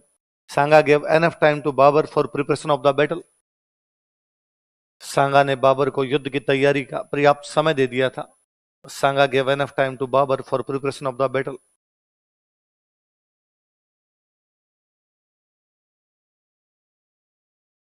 सांगा ने बाबर को युद्ध की तैयारी का पर्याप्त समय दे दिया था। Sanga gave enough time to Babur for preparation of the battle. फिर जब आप इतने घायल थे तो आपको आगे आगे जाके लड़ाई नहीं करनी थी। यदि आप पीछे रह के लड़ाई करते, निर्देश देते, तो क्या पता शायद आपकी सेना ज्यादा ढंग से लड़ पाती। क्योंकि जैसे सांगा घायल होकर गिरता है, सारी की सारी सेना वैसे ही लौट गई थी, बिना युद्ध के लौट गई थी। देखो, घायल होने के बावजूद सांगा युद्ध के मैदान में चला गया था। Injured Sanga himself appeared in the battlefield. घायल होने के बावजूद सांगा युद्ध के मैदान में चला गया था। Injured Sanga himself appeared in the battlefield. घायल होने के बावजूद सांगा युद्ध के मैदान में चला गया था। Injured Sanga himself appeared in the battlefield. फिर एक चक्कर और पड़ा जी। जैसे ही उधर बाबर थोड़ा पावरफुल दिखा, युद्ध के अंदर लगा गया, बाबर जीत सकता है, तो सांगा के कई साथी जाके किससे मिल गए थे? बाबर से मिल गए थे। लिखो, सांगा के कई साथियों ने विश्वासघात किया। सम एलीज ऑफ सांगा बीट्रेड। सांगा के कई साथियों ने विश्वासघात किया। सम एलीज ऑफ सांगा बीट्रेड। सांगा के कई साथियों ने विश्वासघात किया। सम एलीज ऑफ सांगा बीट्रेड। तथा युद्ध के बीच में बाबर से मिल गए थे। And they joined hands with Babur in middle of the battle. तथा युद्ध के बीच में बाबर से मिल गए थे। And they joined hands with Babur in middle of the battle. तथा युद्ध के बीच में बाबर से मिल गए थे। युद्ध के बीच में किससे मिल गए थे? जैसे एक मध्य प्रदेश में जगह पड़ती है रायसीन, कौन सी जगह है? वहां का एक बंदा था सलहदी तंवर, क्या नाम था? ये उधर मिल गया था जाके। लिख लो, जैसे सलहदी तंवर, कहां का था सलहदी तंवर? रायसीन, एमपी में जगह पड़ती है। ऐसे अपने नागौर से लड़ने के लिए गए हुए थे खानजादे मुस्लिम, ये जाके उधर मिल गए थे।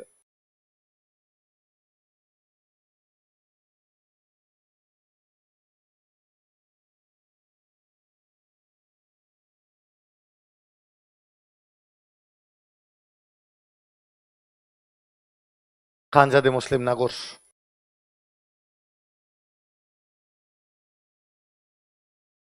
जैसे कौन कौन मिल गए उधर जाके बताओ देखे। सलाहदी तंवर और खानजादे मुस्लिम। सलाहदी तंवर कहाँ का था? रायसीन। खानजादे मुस्लिम कहाँ के थे? नागौर। अच्छा, सांगा हार रहा है क्योंकि सांगा में कुछ ना कुछ कमी है। क्या कमी है? उसकी सेना में एकता की कमी है, सेनापति अलग अलग नेतृत्व में लड़ रहे हैं। बयाना के बाद उसने युद्ध की तैयारी का समय दे दिया। उसने घायल है उसके बावजूद युद्ध के मैदान में चला गया। उसके साथ वाले जाके किससे मिल गए? बाबर। और बाबर जीत रहा है तो उसकी कुछ अच्छी बातें भी रही होगी। ऐसा क्या था कि बाबर जीत रहा है? एक तो ये कि बाबर के पास में क्या थी? तोपें। लिखो अगला कारण लिखो। बाबर का तोप खाना, आर्टिलरी ऑफ बाबर। बाबर का तोप खाना, आर्टिलरी ऑफ बाबर।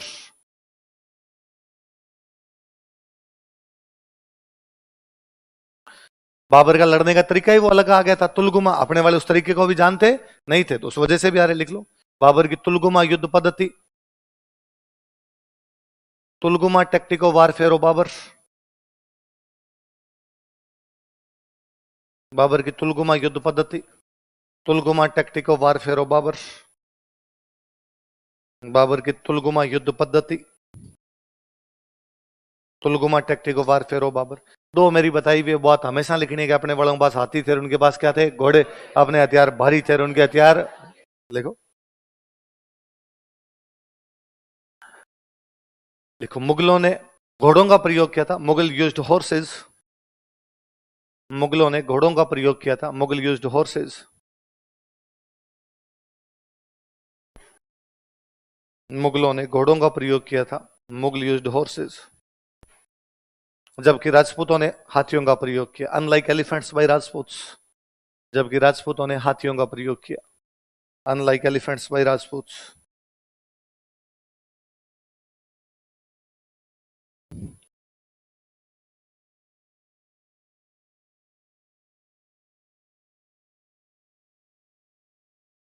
अगला लिखो।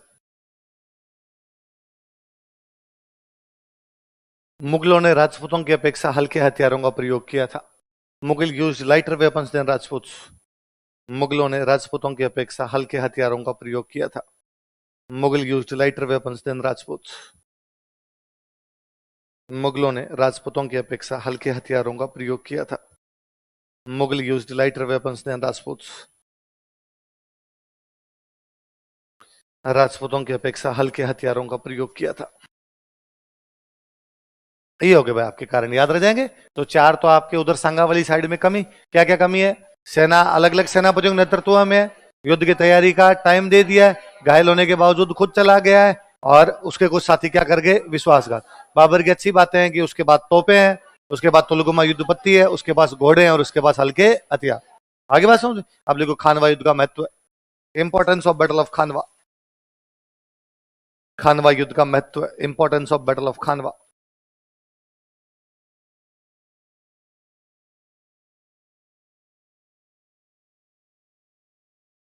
बाबर जब भारत में आया था तो भारत में दो शक्तियां थी, एक तो अफगान और एक राजपूत। कौन कौन दो थे? अफगान और राजपूत। इब्राहिम लोदी ये कौन थे? अफगान। सांगार ये सारे कौन थे? राजपूत। अफगानों को पानीपत के पहले युद्ध में हरा दिया। अब कौन बचे थे? राजपूत। और फिर अफगान भी इसमें साथ में आ गए थे, दोनों हार गए। तो बाबर के लिए भारत में राज करना आसान हो गया, कठिन हो गया? देखो, अफगानों तथा राजपूतों को हराने के बाद, after defeating Afghan and Rajput, अफगानों तथा राजपूतों को हराने के बाद, after defeating Afghan and Rajput,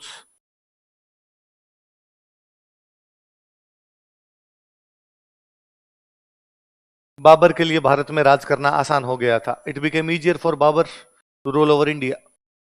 Babur के लिए भारत में राज करना आसान हो गया था। It became easier for Babur to rule over India.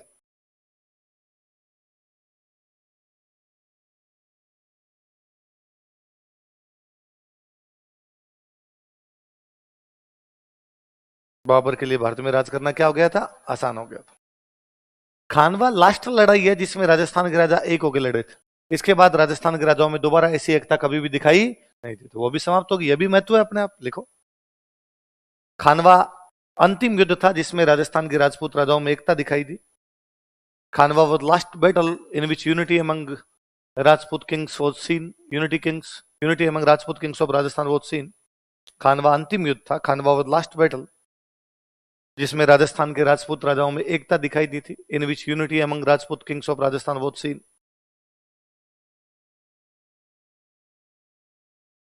खानवा अंतिम युद्ध था, खानवा वॉज लास्ट बैटल, जिसमें राजस्थान के राजपूत राजाओं में एकता दिखाई दी थी, in which unity among Rajput kings of Rajasthan was scene.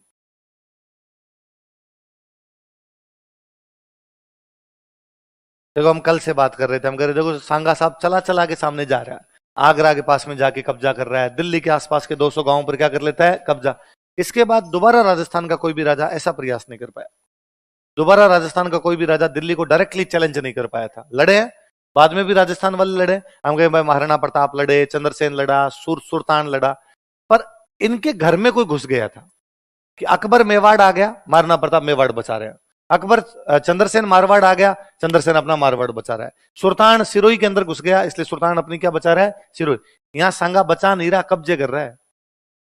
फर्क है दोनों के, एक तो मेरे घर पे गुंडे हमले कर दे, मैं मेरे घर को बचाऊं, एक मैं पड़ोस वाले प्लॉट पे कब्जा करूं, तो अलग अलग चीजें ना अपने आप के अंदर। सांगा वो प्रकार का था, भैया कहां बाड़ी पड़ा, कहां खानवा पड़ा, वहां जा जाके लड़ रहा था। इसके बाद दोबारा राजस्थान का राजा इस प्रकार इतनी दूर बाहर जाके कोई भी लड़ा नहीं था। लिखो, सांगा अंतिम राजपूत राजा था, Sanga was last Rajput king.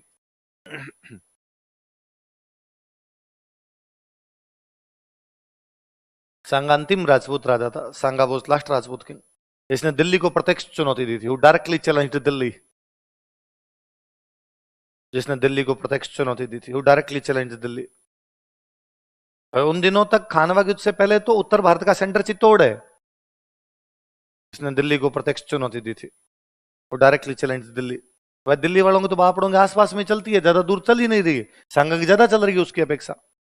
फिर सांगा एक बड़ा राजा था, बड़ा राजा हार गया, इसके बाद इतने बड़े राजा राजस्थान में बने नहीं, और जब राजा बड़े नहीं होंगे तो उनके आर्थिक संसाधन भी कम होंगे, आर्थिक संसाधन कम होंगे तो कला और संस्कृति का विकास भी क्या होगा, कम। तो जो हिंदू कला और संस्कृति ग्रोथ कर रही थी उसमें क्या आई, कहीं ना कहीं कमी। देखो, सांगा के बाद बड़े हिंदू राजा नहीं बचे, there were no great Hindu Sanga. Sanga के बाद बड़े हिंदू राजा नहीं बचे, there were no great Hindu kings after सांगा।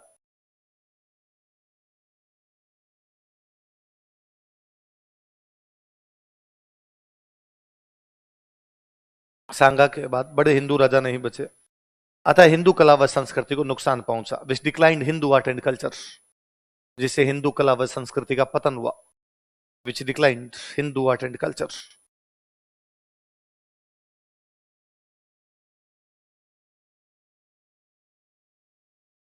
जैसे हिंदू कला व संस्कृति का पतन हुआ, which declined Hindu art and culture. फिर आप हारते हो तो कमजोरियां भी सामने आती है, आपको पता चला कि यार ये बारूद वाला अपने को तो पता ही नहीं, ये पता होना चाहिए। आपको पता चला यार ये तुलगु मार, ये तो इनके नए स्टाइल आ गए, अपने को ये भी पता रखना पड़ेगा। पता चला कि नहीं यार हाथियों वाली लड़ाई का समय गया, अब क्या लेने पड़ेंगे, ज्यादा से ज्यादा घोड़े लेने पड़े। पता चला अब इतने भारी हथियार होने नहीं चाहिए, तो आपकी कमजोरियां सामने आती है। और जब कोई बंदा हारता है तभी कमजोरियां सामने आती है, जब तक जीतते रहते हो तब तक कमजोरियों का भी पता नहीं चलता। देखो, इस युद्ध ने राजपूतों की सामरिक कमजोरियों को उजागर कर दिया था। This battle exposed strategic weaknesses of Rajputs. इस युद्ध ने राजपूतों की सामरिक कमजोरियों को उजागर कर दिया था। सामरिक समझ गए ना, युद्ध वाली। This battle exposed strategic weaknesses of Rajputs. इस युद्ध ने राजपूतों की सामरिक कमजोरियों को उजागर कर दिया था।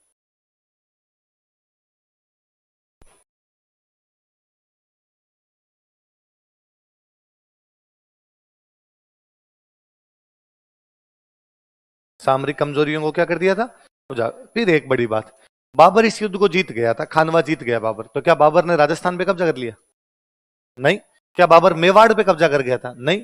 उसको ऐसा कोई फायदा नहीं हुआ, वो चुपचाप जीत के चला गया था, वो उल्टा राजस्थान की तरफ आया ही नहीं, आगे आया नहीं। वो समझदार था, उसको पता था कि ये युद्ध हार गए हैं और अभी भी शक्तिशाली है, और मैं आगे जाने का प्रयास करूंगा, वापस लड़ेंगे, वापस लड़ेंगे तो अपना भी नुकसान होगा, इनका भी नुकसान होगा, अपने को इतना नुकसान करवाना ठीक है। ये पीछे हट गए, अपने आसपास नहीं आएंगे, अपने वापस चलते हैं। इससे इस युद्ध ने मुगलों की राजस्थान के प्रति भविष्य की नीति का निर्धारण किया, और मुगलों का एहसास हुआ कि राजस्थान वालों से ज्यादा लड़ाइयां करनी नहीं है। इसलिए बाद में अकबर लड़ाई छोड़ ही देता है, सहयोग की नीति अपनाता है।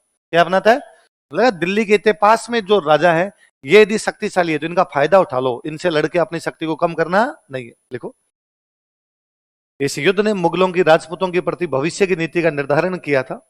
This battle decided Mughal future policy towards Rajputs. इस युद्ध ने मुगलों की राजपूतों के प्रति भविष्य की नीति का निर्धारण किया था। This battle decided Mughal future policy towards Rajput. मुगलों की राजपूतों के प्रति भविष्य की नीति का निर्धारण किया था। This battle decided Mughal future policy towards Rajput. मुगलों की राजपूतों के प्रति भविष्य की नीति का निर्धारण किया था। Decided Mughal future policy towards Rajput. तथा कालांतर में एंड लेटर ऑन, तथा कालांतर में एंड लेटर ऑन अकबर ने संघर्ष के स्थान पर सहयोग की नीति को अपनाया था। Akbar adopted coordination policy in place of struggle. Akbar ने संघर्ष के स्थान पर सहयोग की नीति को अपनाया था। Akbar adopted coordination policy in place of struggle. Akbar ने संघर्ष के स्थान पर सहयोग की नीति को अपनाया था। Akbar adopted coordination policy in place of struggle. याद रह जाएगी बातें, ये आपके भाई महत्व है। अब सुनना देखो इधर, खानवा के युद्ध में सांगा घायल हुआ। सांगा को घायल होने के बाद में अपने दौसा में एक जगह पड़ती है बसवा। कौन सी जगह पड़ती है, कहां पड़ता है, यहाँ पे सांगा को लेके आए, इलाज वगैरह करवाया। कोई वैद्य होते होंगे यहाँ पे, कोई डॉक्टर साहब होते होंगे। इलाज किया, सांगा को होश आया। सांगा ने पूछा अपने कहाँ पे हैं, कि अपने बसवा हैं। युद्ध में क्या हुआ, युद्ध में अपने हार गए। बाबर क्या हुआ, कि बाबर वापस उधर आगरा की तरफ चला गया और अब बाबर जा रहा है चंदेरी। कहां जा रहा है, क्योंकि मेदिनी राय किसका साथ देने के लिए आया था, सांगा। इसलिए बाबर को लगता है कि यार मेरे को मालवा पे कब्जा करना है, क्योंकि मालवा पैसे वाली जगह है और मालवा में शक्तिशाली आदमी कौन है, मेदिनी राय। तो उसको लगा एक तो मेदिनी राय को हराऊंगा तो मालवा पे कब्जा होगा, फिर दूसरा मेदिनी राय सांगा का साथ दे रहा था, तो इसको सबक सिखाया जाए कि सांगा की तरफ क्यों चला गया था। तो कहा भाई आजकल बाबर तो किधर जाने की तैयारी कर रहा है, चंदेरी। सांगा ने कहा अपने चंदेरी चलेंगे। साथ वालों ने समझाया कि सर अभी अपनी हालत नहीं है, आप अभी अभी बेहोशी से बाहर आए हो, आपके घाव भी ठीक नहीं हुए, अपने को नुकसान बहुत ज्यादा हुआ, अपने सैनिक बहुत ज्यादा मरे हैं, एक बार थोड़े दिन वेट करते हैं, बाद में चलेंगे। सांगा ने कहा ना, अपने चंदेरी चलेंगे। मेदिनी राय अपनी सहायता के लिए आया था, तो अपने किसकी सहायता करेंगे, मेदिनी राय। तो सांगा जैसे ही ठीक होता है किसकी सहायता के लिए निकलता है, मेदिनी राय। किधर जा रहा है, चंदेरी। रास्ते में एक जगह थी इरीच। कौन सी जगह, यूपी। यूपी में उत्तर प्रदेश में एक जगह, जगह नाम क्या है, इरीच। साथ वालों ने वापस कहा इधर मत चलिए, कोई फायदा नहीं है, अपने देख लेंगे, बाबर यहीं बैठा कहीं नहीं जा रहा, बाद में देख लेंगे, थोड़े दिन बाद थोड़ी शक्तियां जुटाते हैं। सांगा नहीं माना, तो साथ वालों ने यहाँ पे जहर दे दिया। खाना खाने के लिए बेटा जहर दे दिया। पहले जहर का मतलब था सीसा, सीसा धातु होती है लेड, वो पीस के मिलाते, वॉमिटिंग होती, थोड़ी देर में बंदा मरा करता था। सांगा यहाँ से रवाना हो जाता। फिर आगे आगे एक गांव पड़ता है कालपी। कौन सा गांव है, वही यूपी में कालपी नाम का गांव है। वहां पर सांगा की डेथ हो जाती है। लाते हैं अपने भीलवाड़ा में एक जगह पड़ती है मंडलगढ़। कौन सी जगह है, यहाँ पे सांगा का अंतिम संस्कार हुआ, तो यहाँ पे सांगा की छतरी बनी हुई। तो सांगा का इलाज कहाँ पे किया गया था। फिर सांगा किसकी सहायता के लिए जा रहा है, मेदिनी राय। कहाँ पे जा रहा है, चंदेरी। तो रास्ता में कहाँ जहर दिया गया, उसकी डेथ कहां पर हुई, उसकी छतरी कहां पर बनी है। याद रहेगी बात, एक एक पढ़ते हैं। पहले लिखो बसवा, 4 सेंटर के नाम याद रखते हैं। लिखो बसवा,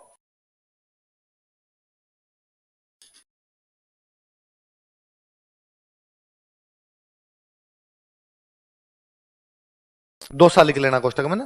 देखो यहां पर घायल सांगा का इलाज किया गया था। इंजर्ड सांगा वो ट्रीटेड हियर। यहां पर घायल सांगा का इलाज किया गया था। इंजर्ड सांगा वो ट्रीटेड हियर।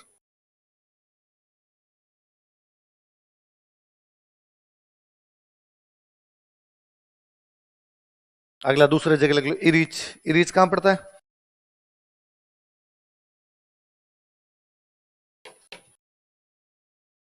इरीच कहां पड़ता है, देख लो। यहां पर सांगा को जहर दे दिया गया था। Sanga was पॉइजन्ड here. यहां पर सांगा को जहर दे दिया गया था। Sanga was पॉइजन्ड here.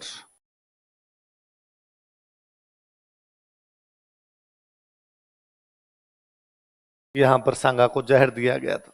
Sanga was पॉइजन्ड here. इलाज कहां किया गया उसका, बसवा। जहर कहां दिया गया, इरिच। अगला लिखो कालपी। कालपी भी यूपी में एक जगह।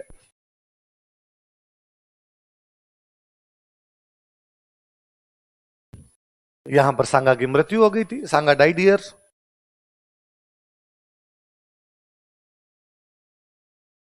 यहां पर सांगा की मृत्यु हो गई थी। सांगा डाइड हियर।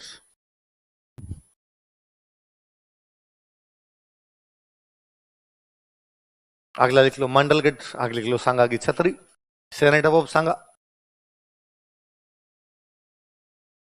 भीलवाड़ा में अपने मंडलगढ़। सांगा की छतरी, सेनेटअप ऑफ सांगा।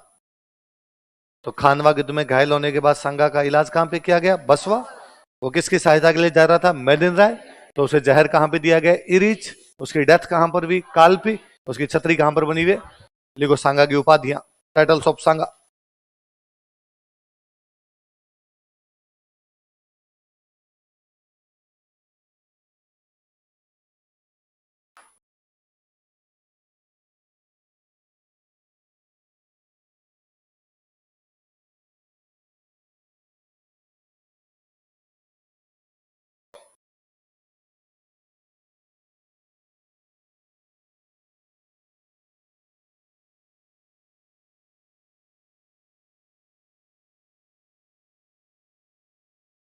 लिखो हिंदू पथ और सैनिकों का भग्नावशेष, रेमनेंट्स ऑफ सोल्जर्स।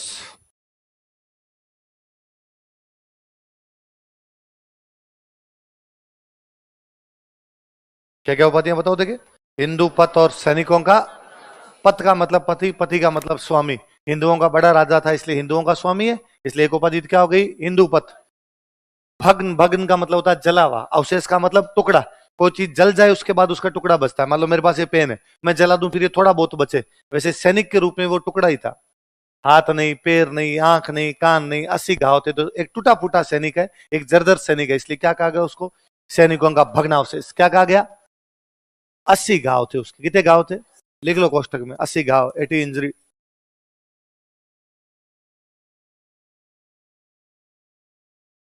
फिर बाबर अपनी किताब में तारीफ करता है सांगा की। बाबर की बुक कौन सी थी? बाबरनामा। कौन सी बुक थी? बाबरनामा में बाबर लिखता है, तो ऐसा वो इतना बड़ा राजा है कि उसके दरबार में 7 राजा रहते हैं। कितने राजा रहते हैं? वो कहते हैं उसके दरबार में 9 राव है। कितने राव है? राजाओं की उपाधि होती है, आपने पढ़ते हैं राव चुंडान। तो राजा की उपाधि तो राजा है 7, तो 9 राव जिनके टाइटल है वो है। और 104 कमांडर है उसके दरबार में। सरदार, सरदार का मतलब होता है सेनापति। सरदार का मतलब क्या होता है? तो बाबर कहता है सांगा इतना बड़ा राजा है कि उसकी सेना में कितने राजा रहते हैं, कितने राव रहते हैं, कितने सरदार रहते हैं। देखो बाबरनामा के अनुसार, अकॉर्डिंग टू बाबरनामा, बाबरनामा के अनुसार, अकॉर्डिंग टू बाबरनामा, सांगा के दरबार में 7 राजा, 9 राव तथा 104 सरदार थे। There were 7 kings, 9 Rao and 104 commanders in Sanga's court. Sanga के दरबार में 7 राजा, 9 राव तथा 104 सरदार थे। There were 7 kings, 9 Rao and 104 commanders in Sanga's court. Sanga के दरबार में 7 राजा, 9 राव तथा 104 सरदार थे। There were 7 kings, 9 raus and 104 commanders in Sanga's court.